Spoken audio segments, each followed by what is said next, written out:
Good evening, everyone. I, Ankita Datta, project lead for the Mask Stories at tellmeyourstory.biz, welcome you to the third and last panel discussion with our project delegate, writer, and editor, Shinie Antony. Shinie Antony has written short story books, Barefoot and Pregnant, The Orphanage for Words, and novels, When Mira Went Forth and Multiplied, A Kingdom for His Love. She has compiled the anthologies Why We Don't Talk, An Unsuitable Woman, and Boo. Co founder of the Bangalore Literature Festival and director of the Bengaluru Poetry Festival, her story, A Dog's Death, won the Commonwealth Short Story Asia Prize in 2003. The Girl Who Couldn't Love, published by Speaking Tiger, is her latest novel. We also have with us Priya Rajaram and Souvik Datta, whose short stories are now a proud part of the anthology The Mask Stories, available globally through Amazon.com. Priya here is a writer, social entrepreneur, and blogger. She is working on her first novel that is based on her journey from a long and ruthlessly hardcore career in consulting to the path of her dreams and vision. She has also been published in an anthology by TMYS, Where the Kingfisher Sings, Tales from the Northeast. She has also published a book of short stories on Amazon Kindle with the lockdown as the nucleus titled Lockdown Stories. Her articles have also been published in the Economic Times HR. Souvik here is a net qualified guest lecturer of English with a knack for Bengali literature as well. With a deep interest in comics, he aims to pursue his doctoral research in the same field. He has a personal intrigue for cultural studies and aims for a simple approach towards life and literature. He has been previously published in an anthology by TMYS, The Money Stories. He loves music and is also a connoisseur of global cuisine. I welcome you all. Thank you. Thank you. So, firstly, I would love to ask a few short questions to Shiny. Okay. Domestic fiction is a widespread genre, so is psychology, and so are thriller, mystery, and romance. So, your book, The Girl Who Couldn't Love, is a perfect amalgamation, which forces me to ask you rather that which plot, according to you, would attract all the limelight. It was closest to your heart and it compelled you to compose and complete the book. Would it be Rue and her mother, or Rue and Kumar, Rue and her family, Rue and Edie, or Rue herself?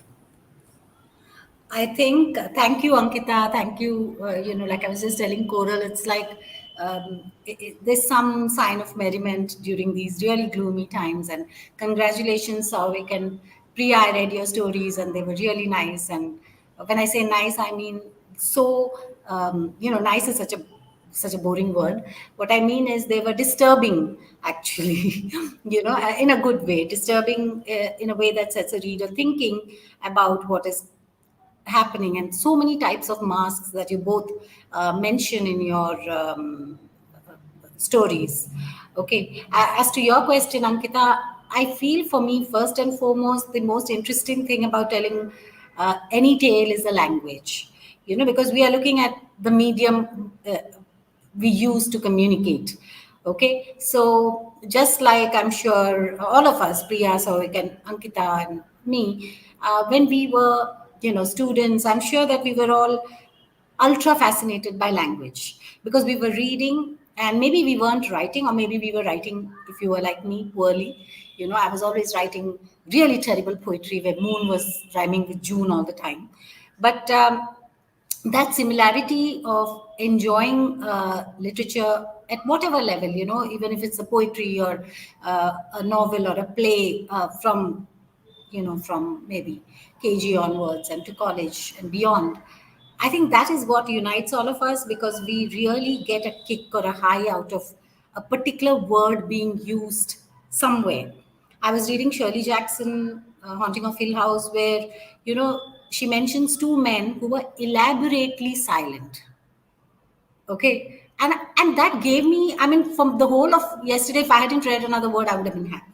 So I think writing for me, reading, both give me the same pleasure of picking up language and making the shortest bridge between me and the writer, or me and the reader.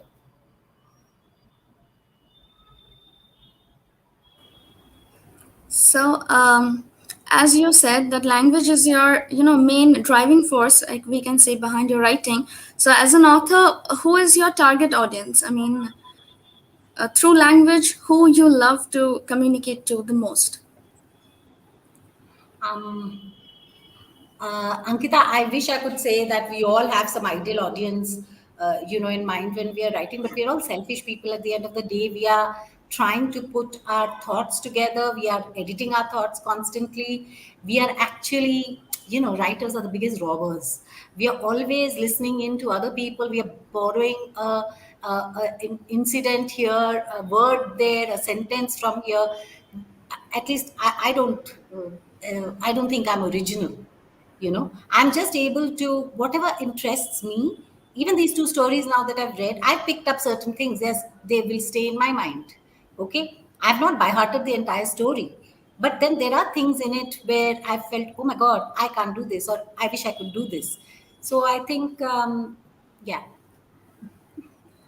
Absolutely. So, my last question to you would be: The Girl Who Couldn't Love is a woven interplay of masks at various levels, and this is mask stories. So, how would you interpret that? Did you intentionally create those masks, or you just went with Not the flow? no, not intentionally, but I think, there's a gender based mask that comes in. You're growing up as a girl, or if you're growing up as a guy, there's a certain way that you're expected to react and to do things. So you learn that from childhood. You know that when guests come, there are certain things, secrets that you're not supposed to blurt out. You learn it the hard way because, first couple of times you're telling everyone, but auntie thinks you're fat, or something like mummy thinks you're fat, or something like that. And then, you later learn, okay, that was something else. But when somebody comes, you're actually supposed to say, mummy is always talking nice things about you, that your cake is the best. And you learn, I think this whole social hypocrisy thing, it's a layering that happens by and by and by. But I have always been, as a writer, I think, very, very interested, or, uh, you know, when I'm reading, especially when I'm reading about characters, age related. A woman who has passed a certain age in our society, who is considered like probably invisible or boring. And when you sit and talk to them, like when women in your family sit together and talk, the most raunchy stories will come from the oldest member, at the table. So what I felt is that we may think that age actually matures somebody or prepares them for death or going away, and they're saintly because of that. But when you listen to them talk, and what they are thinking is actually very deeply, intense, and sometimes shocking stuff. So I think that's the mask that I'm most interested in, that aging women who look socially so integrated, so, so happy to be aging actually, and what they're really thinking. That was lovely. So, I would move on to Priya.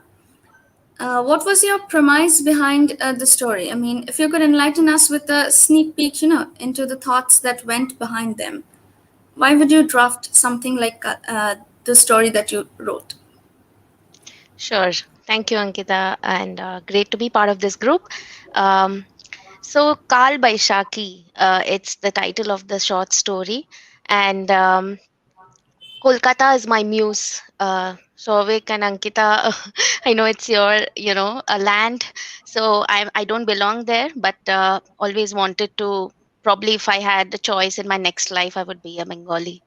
So this intrigues me, the city, the art that it's steeped in, the kind of time that people have to just sit around and talk, because not every city or not every metro has that luxury, right? So I always feel it's in a different world, in a different plane, the city as such. So yes, the city and the Kal Baishaki is basically the thunderstorms that come in summer, right? And in the protagonist's calm life, seemingly calm life, which is not so very calm, as we discover later, there is a torrent of emotions that the child brings when she comes into contact with the child of her lover or fiance or whoever it is, right? The backstory is deliberately kept out. So the emotional upheaval that she goes through, does she don new masks or does she drop old masks, is something that I wanted to bring out through this story. Thank you so much. Uh, Next, I would love to ask Shovik, were your personal thoughts involved in your story? I mean, why did you choose that particular theme, schizophrenia? First, I'd like to thank everyone. Thank you, Ankita, for that introduction. I'd like to thank Coral Ma'am for giving us this platform for presenting our stories. I'd like to thank Shinie Ma'am for taking time out of her busy schedule and being part of this panel, and also for her words of encouragement. And Priya Ma'am, congratulations to you. Uh, To you too. and uh, yeah, as you were asking that. Whether the story that I've written, obviously I have, as Shiny Man was saying, we borrow a lot. So I've borrowed this somewhat out of my personal experiences, somewhat from my school days, and recent event which was very tragic, the death of a very popular Bollywood actor, Sushant Singh Rajput, and means that actually brought into open how we are unaware of the mental health problems that people go through in this country. People are completely unaware at certain stages. Okay, people are completely, means they don't want to talk about it, and it was blown out in the open actually after the death of Sushant Singh. And although death was very tragic, but I think it brought out a very important issue.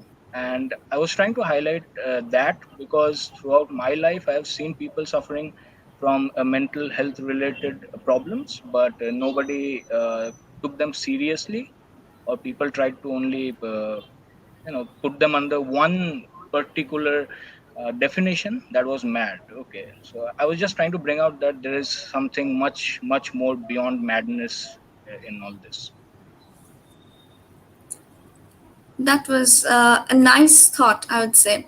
So now I would like to hand over this whole thing to Shiny Ma'am because I would love to hear your feedback on both the short stories, and also you can ask them questions if you have any. Okay.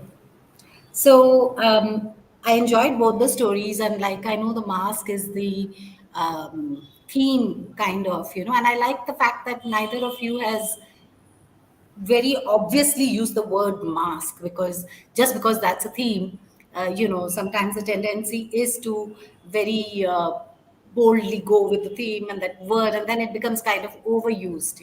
So I really appreciate the fact that you all have kept that word kind of out of the thing. Souvik, your story, I would say, crafting wise, is near perfect, because you start with a joke, okay, I and thought it was means when I was writing, I thought it was a bit cringy, but then I thought that perhaps it would lighten the mood. So I don't know whether it was yes. funny or not, but No, no, no. I actually appreciate that, because I do feel that when we write, it's very important to uh, get the audience on the same page as soon as possible. And one of the easiest things, of course, you can, if you start with a body found in a bush, that is also very connecting. Everybody likes a good murder. But here, I like the fact that you start very lightly, so that as a reader, I'm gently led into the story. Before that, the title. So I'm a big title junkie. Okay. And Priya, when it came to your title, actually, I didn't really get the title. I got it now when you spoke. Okay. So in your case, yes, I thought. And I'm see, because I'm also an editor, I'm constantly, when I'm reading it, I'm thinking, oh, this word could have been this, or this word could have been that, or this sentence could have been after this sentence. That's like a parallel track running in my head. So when I don't have too many voices in my head when I'm reading, I'm very happy, because then the reading experience for me is also more complete. I don't need any interference. I would say when I saw the title, Wind Up Monkey, I thought, why monkey? It should have been toy. Okay, because we usually say it's a wind up toy. We wind up doll, wind up monkey is like little more rare and it's a mouthful. But when I read the story, I realized that a wind up toy wouldn't have worked. Because here is a guy who's aping somebody. Here is a guy who is almost like those bandars who do the tamasha dance in a little frock with the madari. Performing to an audience. He's thinking he's pleasing them. He's giving back what they are asking him. So starting from the title itself, I was happy about the title. I liked the way you entered the story in a very funny way, and then the masks that come out. The main mask is psychological, so that again to me seemed like a subtle mask, because uh, we are not able to see. When I say, "Are you mad?" the implication in the brackets is that I am not mad, which is why I'm saying she is mad. Are you mad? He is mad. They are mad. What it all means is I'm very sane. Okay, and that is the biggest psychological trap opening up at my feet. I'm going to fall into that because I'm not sane. I'm only sane compared to somebody. I mean, totally insane compared to somebody else. These are relative, like height and whatever we speak about. These are all relative, comparative terms. Sanity is a very, very relative term. So, and then you go on to end it on a very self-aware note. The protagonist actually takes on the responsibility for what has happened. So through you, what happens is even the audience feels the takes responsibility for what has happened. Okay, I don't know if I'm saying all obvious kind of things, because it's probably not fair on the people who are watching, because they haven't read the story. But these were my comments for Sovik's story. Okay, Priya's story, what I felt is it's an extremely subtle experience. Okay, I know you hint at a tragedy, you hint at flashback, and but even your flashback, it's a very one sentence, one statement thing that her heart had been broken before. And what happens with people who are reading is that when we read about death or heartbreak or a new baby, a baby being born, somebody is an orphan. These are kind of tropes that writers use because there's an instant connect with the reader. If your protagonist is an orphan, or at least a semi orphan, people will understand faster. So heartbreak is, I feel, something that bridges a gap between reader and writer very quickly, because everybody has had their hearts broken, and that too in a romantic way. Yes, that too has happened to most people. So it's very Right. easy to connect to that. And I like the way that you again don't enter the story straight. You come in like, there's a teacher, there's a student, and the ending is again very subtle. In fact, if you're not reading it carefully, you would miss that revenge part. Why is she smiling now that somebody else is not smiling? So it is, what do you call it, it's like a sadistic moment also. But and that's how you realize that a lot of deep emotions are running in the background, because you don't talk about the emotions so much. But when you say her heart was broken also, it's a very blunt statement कि तुमको भी हो सकता है, मुझे भी हो सकता है, सबको हो सकता है. Hearts are meant to be broken. Okay, but when you in the end put this, that then that person's, actually what I felt is very sorry for her, which means, because it showed that she really went through a lot of trauma. Okay, and the mask here is again uh, psychological, I would say, emotional mask, actually more than psychological. It's an emotional mask, because she is pretending to be okay with somebody she hates, and when that somebody is broken, she feels she's become whole again. you know so yeah. Yeah, that is exactly, I think you nailed it, Shiny. That's exactly what my thought was when I wrote it. All right. So, do you have any questions for them, Shiny? Like, you thought of something, I mean, you're improvising something or something like that. See, I Do you would have say any I don't know questions? the word. Sorry. I don't know the word count of the stories, but somehow Souvik's story seemed whole. It followed the traditional way of storytelling. That's why I spoke about his structure or his craft, because it had a beginning, it had a middle, and it had an ending. But in Priya's case, it's a more eccentric form of storytelling.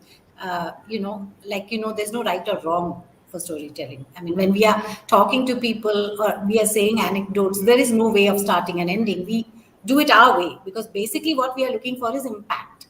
We are looking for how best to cause drama and how best to steal the sleep of the person who's listening to me.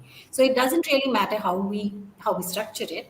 But in Sauvik's story, I felt that the word count is right. Okay, now when I say word count is right, I don't agree with people who say I've written a novel, but it's 50,000 words too short.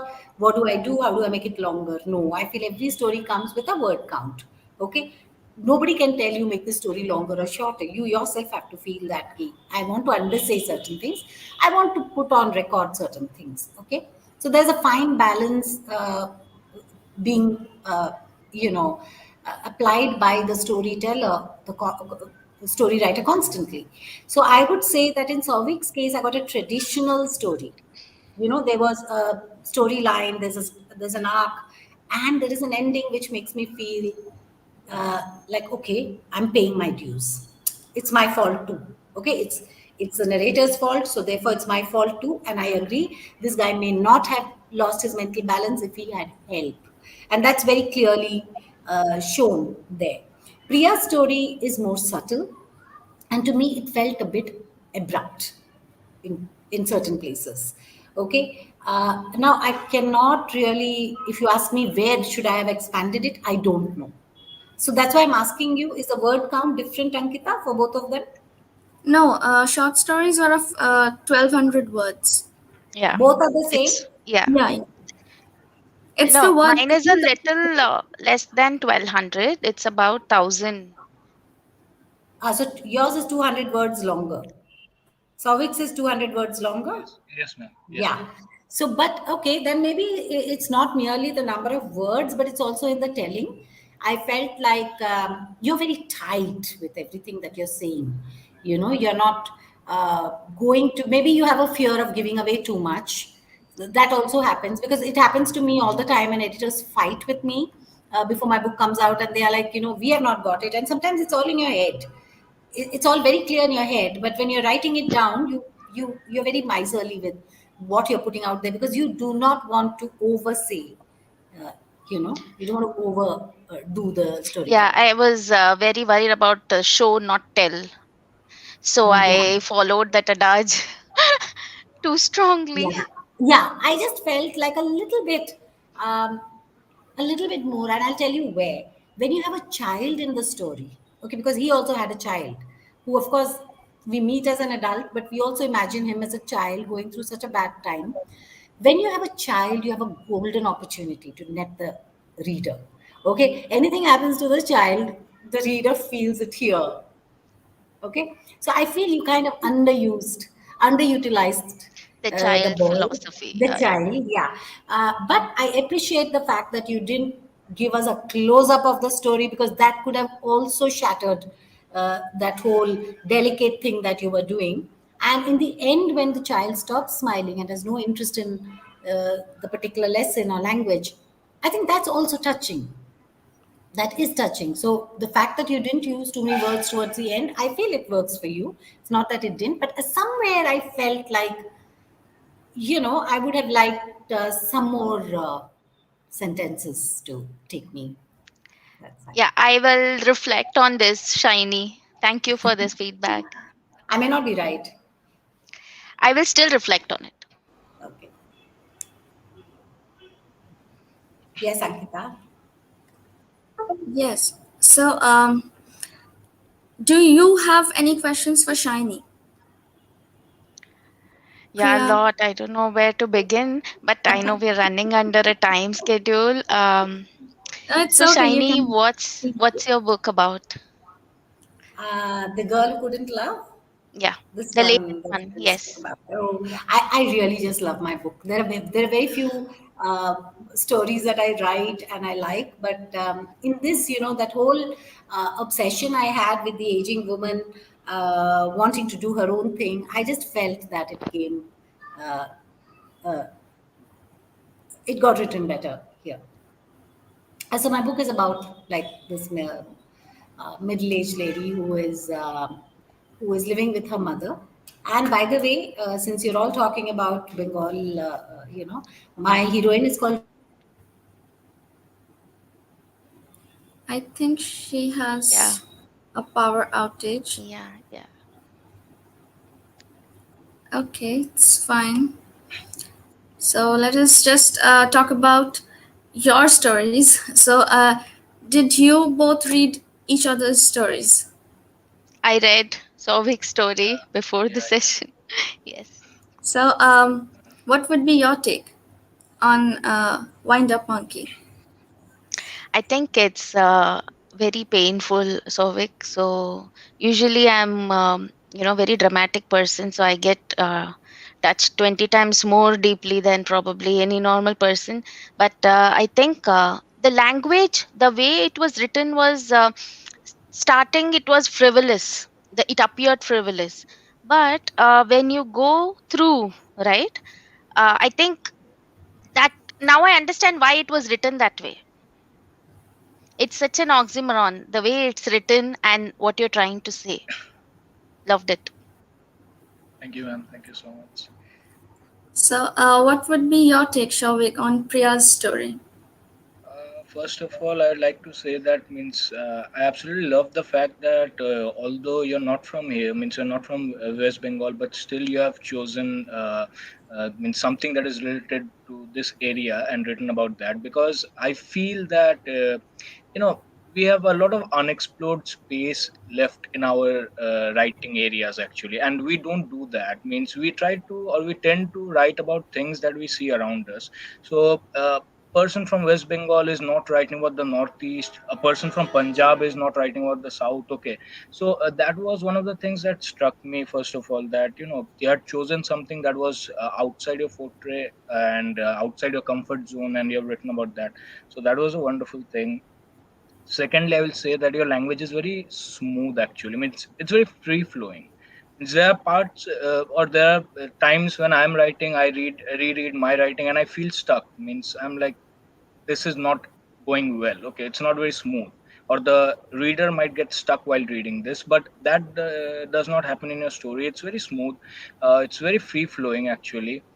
So that's like a huge, or I think that's like 40% of your writing. Means if it's smooth actually, or the reader does not get stuck anywhere, so I think that's 40% of your job done.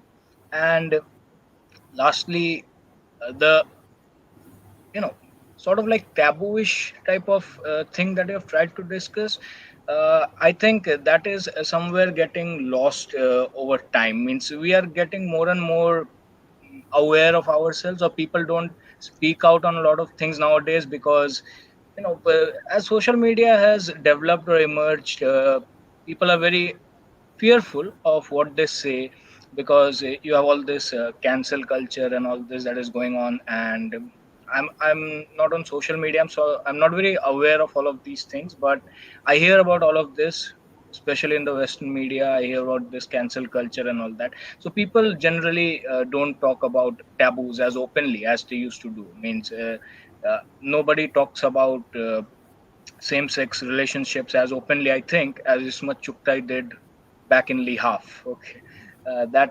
so you doing that, I think that is also somewhere. It's a brave step and a bold step actually. So uh, Thank actually, it's you. very enjoyable. Thank you so much. I think Okay, so Shiny is back. yeah, Yes, I'm sorry. I'm no, sorry. I missed everything Souvik said. yeah. So we were actually discussing. I let them give their feedback on their stories. So Okay. Yeah. now we would go back to Priya. She was asking you. Uh, about your About book. your book. Yeah. Yes. Mm, Yeah. So another thing I also wanted to know was, what is the different take in this book, Shiny? That you said it's been written in a much better way to explore aged, boring women, right? So, what is this yes. different Women like me. perspective or lens? See, what I really like I said to Ankita earlier about the language thing, what I really liked is I wrote the story in a very sunny way till half, and then the rest of the half is an unraveling of that sunny world. And every clue that I leave here, it kind of comes apart here. Okay, so it's the same thing. It'll be like the mention of a book gifted to a friend, and then you realize that that book was gifted during a very traumatic time. Okay, so the gift is not like a casual gift as you first thought. So for me, that whole going back and forth and making these light moments really dark on the second in the second half when you read it, like someone told me, I read the book and then I read it all over again because then I realized that what you put in the beginning is not what it seems. And for me, that was the fun part of writing it, making it like really murky and how we see a swing in the sunshine and we think, oh, that's a very nice happy childhood, child on it, but it need not be. So the second half was kind of a whodunit for the first part, that things are not as happy as they seem. And I think that I really enjoyed because I think I'm quite an evil person deep inside. Yeah. Okay. Let me ask Priya and Souvik. How do stories come to you? Okay. Like, because as a writer, I'm very aware of false starts, because sometimes I start writing something and it goes nowhere and then I just kind of abandon it. And sometimes I don't have the staying power. It's not the story's fault. I just abandon it because, I'm more interested in watching a movie or fighting with my mom or something like that. So, how do you know that I've started this story and I'm going to stay with it? I'll ask Priya first. Okay. So how do you know that you've Okay. started something and then you want to stay with it because it's going somewhere? How do you know? Which is the moment that you know that? Okay.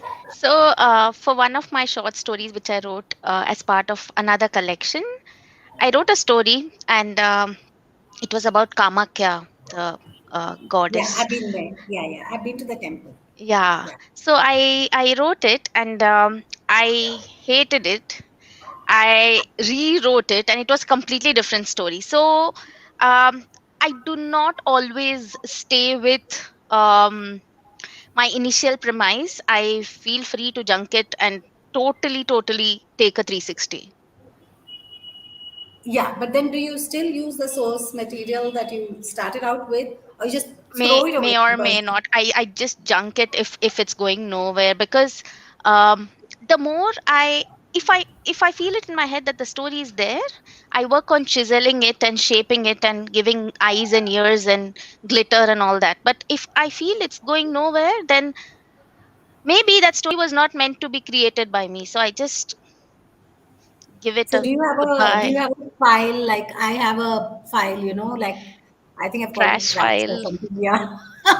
Yeah. Yeah, and I I put all these stories in there because there'll be a line in it which is Yeah, very nice. And I totally. feel I think that's a I great can point.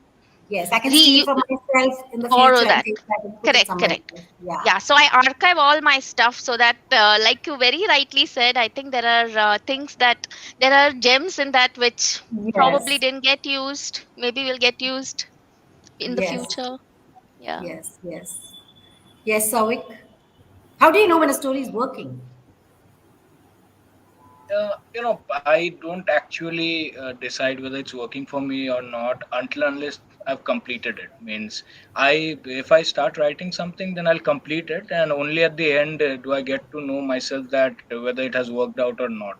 Because in the middle, I try to read it, but I often feel that sometimes a story picks up right from the middle. Means even if it's not Yes. working out at the beginning, it sometimes picks up at the middle. So even if the beginning is a bit boring, or if the beginning is not working out, the middle part, once you reach that part, then it starts working wonderfully. So I never chuck it out completely. I complete it, and then if I feel that yeah, it's not working out, uh, I don't you know I just let it be. Means it's all there in my collection. I have a lot of things written down, which are perhaps not worth reading, but I have it all in my collection.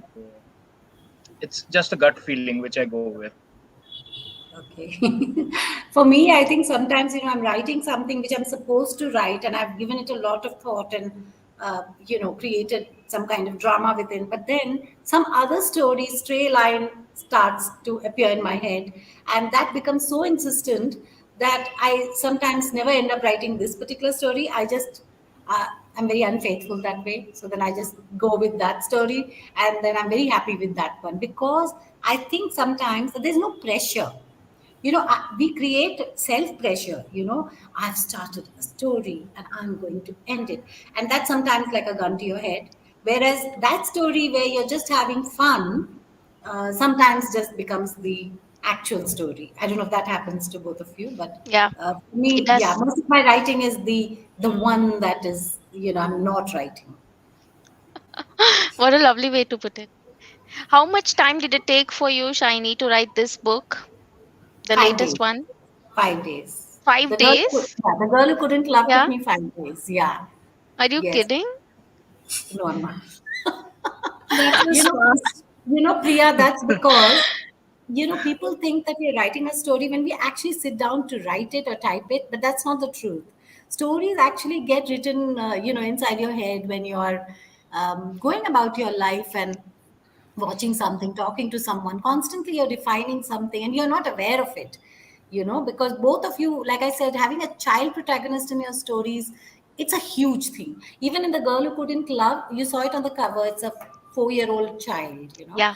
So yeah, so I feel that when a child has come to you into your head and wanting to be written about or told about, then the details actually come in from your own childhood, what you have seen, somebody has told you long ago, or something you watched in a movie, and somehow this is like a magnet. And all these hairpins will keep coming, and as you go along, these hairpins will keep coming and sticking on this small piece of magnet inside your head, so that when you sit down to type it, it's almost like it'll just kind of flow out. So I had written a story called Why We Don't Talk. Okay, that again took me just 5 minutes or something to type it out. It's a very short story. It's not a very long story. It must have been originally about 200 to 300 words, and then later I crafted it. Even Girl Who Couldn't Love was just 11,000 words when I wrote it. The rest of it, the padding, came later. I'm talking about the skeletal figure Yeah. that you The put down, yeah, the which is the core. toughest, yeah, the core, which is the toughest to do, which is where a lot of writers or a lot of people who have good stories inside their head, they give up, because that is the toughest time. It's no fun time. You can't show it to anybody. You're reading it back to yourself. It reads like crap. You're not happy with it. That's the toughest time, when you have to stay with it and just put that little skeleton thing on paper. So I had this story idea. I think I was in the least favorite place in my house, the kitchen, and I was trying to do something, and this story would keep coming, and I was like, no, this is a false start, and I don't know what to do with this. It's a child. It's a child. I'm not going to get into this, and you know, and suddenly that voice or that word started to fade. Okay. And I realized that if I don't sit and type it out now, it'll never get written, because that voice is fading. That story itself doesn't want to be written, doesn't want to be told. And therefore, I left everything and I sat and I typed it in that, 5 minutes. And the first line is, "Are we the high by types?" Okay. And when I wrote that down, I had no idea how that's going to end. But it's like, sometimes it's like automatic writing. You just tuck, tuck, tuck, tuck, and you finish it, and then you realize that you don't have to change. Like Souvik said, I don't mind what the beginning is, because I know I can always come back and edit it. I can always change it to suit my ending. Okay. But once I ended it, I realized that the beginning makes perfect sense. Okay. In the same way that the girl who couldn't love, I started out with this crow that's, and then I said guests are coming. And then even in the end, it ends with the crow. So much so that I think the publishers wanted to put a crow on the cover. Uh, when I say 5 6 days I took to write this, it is just 11,000 words, like just the basic plot. But I put it down because I knew I'd forget it otherwise. Like if I didn't put these important things that happened and the chronology of it, then I knew that I would get I wouldn't be able to do that later. So then I showed it to my agent and I said, please cut it and make it into a short story, because actually she was putting together a collection of short stories on murder within the family. Okay, when the murderer and the victim are both from the same bloodline. Okay, so I wrote it and it became a little too long because it was 11,000 words. And she said, instead of me cutting it to fit my book, why don't you, enlarge it? And Priya, I have your same, allergy to oversaying. So I said, no, 11,000, usko kaat do, lekin usko lamba nahi kar sakte. But thankfully I did. And then when it went to Speaking Tiger, my publisher, my editor there, Renuka Chatterjee, she also asked me to lengthen it. And she gave me the areas. She said, you think you've put it, but you've not put it. And I kept fighting it at every step. I said, no, no, no. Readers are so intelligent. You can never talk down to your reader. They get it. They get it. I don't have to oversay it. But yeah, that's how I wrote that Thank you. fast, if you can say. But that's because I hate writing. I hate sitting down somewhere and typing this out. So I'd rather not write. So unless a story really takes hold of me, haunts Unless it's me, compelling. makes, Yeah. yes, compelling. It's like, how you're in a car and they say that's a cafe, you want to go to the loo, and you say, no, no, no, I don't want to go. But suddenly somewhere on the way, you say, I have to go. So I feel short stories especially have that very fluid consistency, and you cannot stop yourself. If it's coming to you, the short story, you need to write it. You just have to put it down on Yeah. paper. So, both the stories that we have today, they have a lot of things in common, just like we have been discussing throughout these 40 minutes, that both of them have the masked minds, which is the our topic, or whatever I can say, are the name of this panel discussion today, the masked minds. So both of them have the masked minds. They have child protagonists. They don't have a direct representation of the mask. So there are a lot of things that are in common. But I would like to ask the writers to point out that part of the story which makes them different from each other. I mean, just that part. If you could read out an excerpt, that's great. But I mean, it's for you to decide which part you would, select. But what makes your story different from the other one? Lots of similarities, but what's the main difference? With an Okay. excerpt. Priya, yeah, first. You go then. Souvik, you want to go first? I still have to think about this. This is a very tough one Ankita's thrown. Okay, can I read from my phone? Means I have it on my phone. May I read it from the? Yeah, sure. Absolutely, Thank no you. problem. Thank you.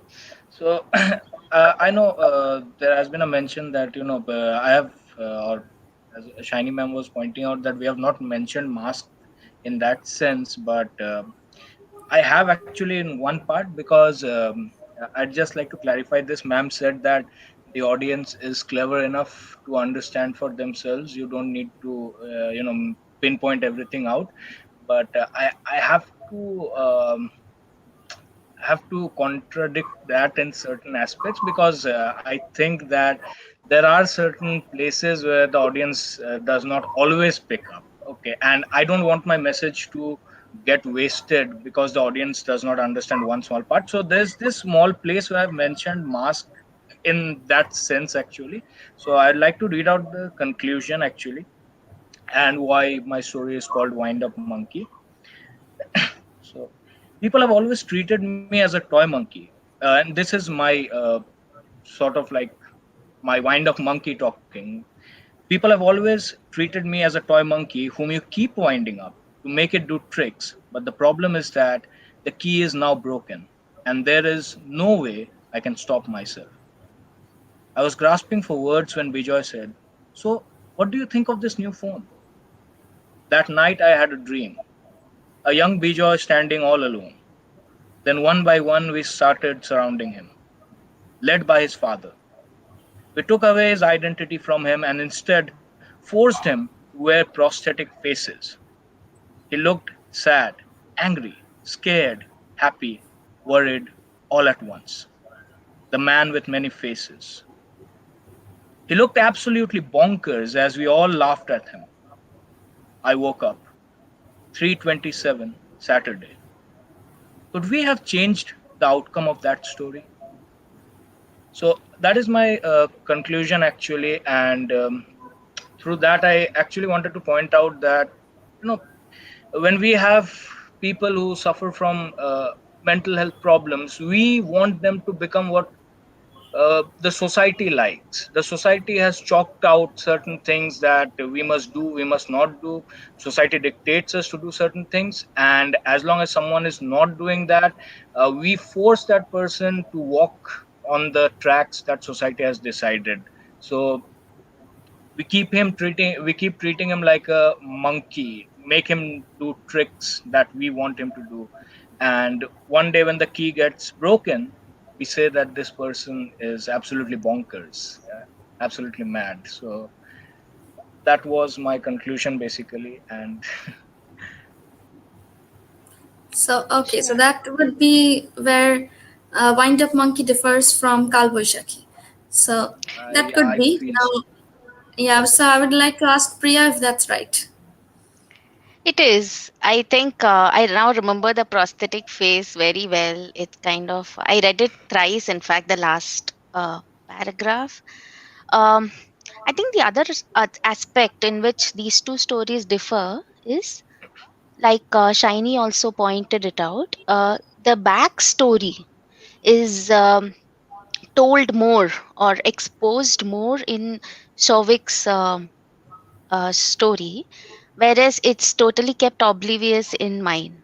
So I think that's one where both the stories differ a lot.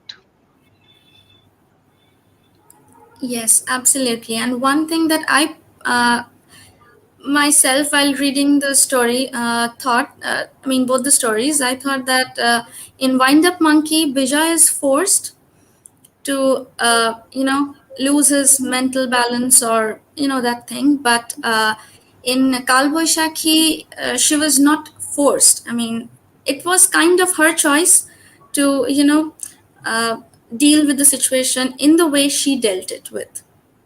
Yes, if Right. that is right, yeah. So That is right. I thought that it could be one is forced, but one is her own choice.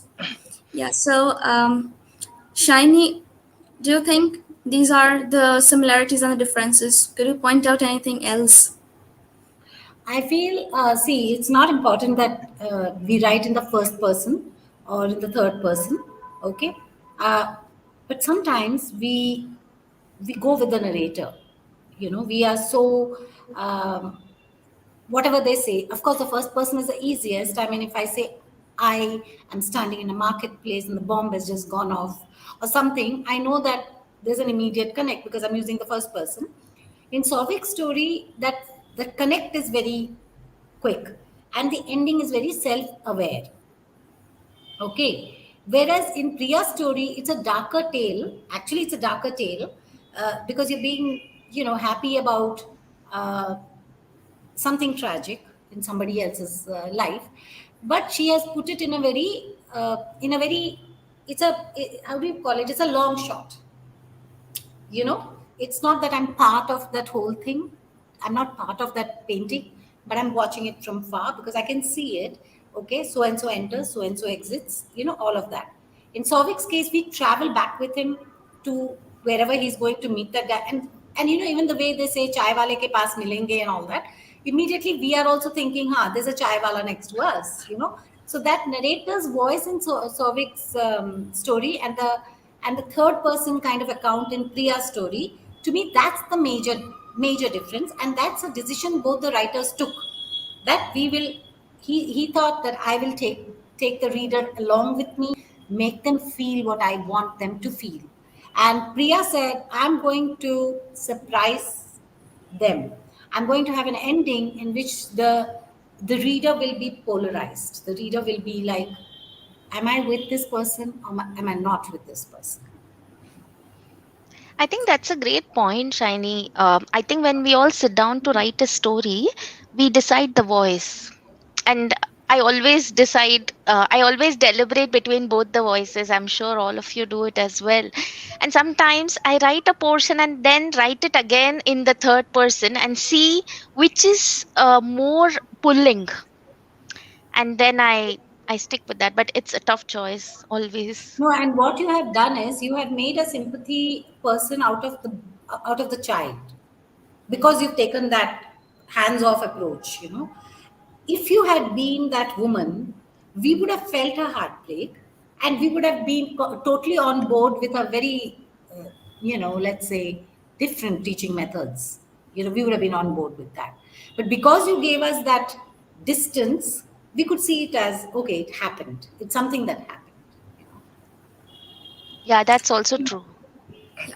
I'd like to say there's one more difference. Priya has not started with a joke actually. Yeah. She did not No, mention uh, all stories don't uh, need a joke to start with. But what happens is, if you start with a joke, your ending is more heartbreaking. It's like Yeah. yeah, it's like that contrast. I think my grandfather would be very disappointed. Means if he would have been alive today, he would have been very disappointed with that joke. But I uh, apologize to him, and he while I was do that, facing that zombie apocalypse. yeah, yeah, Yeah, No, the but I like the way excuses. that you used all those words and made an incoherent sentence out of that. That was Yeah, uh, yeah. that these were apocalypse the and the things we used to traffic jam. always. We used to always think of some kind of excuse while when I was late for college. So used to always think of something, and that would get me out. So I thought that Yeah, it could was be a good. kind of a writer's thing. I mean, he was thinking a lot of plots in his mind, but then when that driving force comes, all come out suddenly in a rush. It's like a flash flood. Yeah, yeah, So yeah. grandfather went to a zombie apocalypse, and in a traffic jam, everything came out at once. So it's kind of It's a mostly writer with thing. lies. That is what happens. Means we think we will say a lot of lies. We bundle up a lot of lies to say, but then it all just goes out like that. Yes. I think in real life, when you lie, you should just stick with one lie and just stick to it. Just stick to it. I can never decide on one actually. Means it has to sound convincing as well. So I cannot decide on one. I think of a few. Yeah. Yeah, so yeah, that's why the protagonist found the zombie apocalypse to be the most convincing one that it could happen. So, on this, because the story started with a joke, we would end today's session with a joke. I mean, this joke that we are sharing today. So, thank you everyone for this lovely session. And let me put a subtle reminder for the audience out there: the Mask Stories is now available across landscapes only on Amazon.com. But before that, one thing I missed out. One thing, it's my fault, I can say.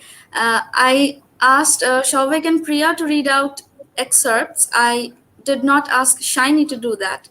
So just one small excerpt from The Girl Who Couldn't Love, and we would be winding up.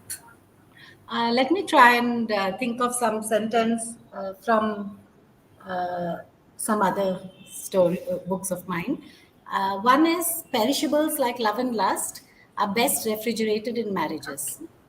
Okay, this took Okay. me, actually, this was a chapter, then I changed it truncated it into a paragraph and brought it down to a line, taking all the keywords. So it took me like 3 months to form the sentence. The other is, she had often heard people say FO, but never really seen someone actually fucking off. So undocumented and little known, this act of fucking off. She went with intuition, and gut feeling to go with the flow of FO. Thanks. That was lovely. I And a hope it made lovely, sense. yeah, so it's a lovely end to today's session. So till then, let us all stay safe, let us stay healthy, and though we are distanced, let us stay together. Good night, everyone. Good See you. night. Good Keep night. reading, keep Pleasure meeting writing. you. Yeah, Yeah. same here. Same here. Bye. Bye.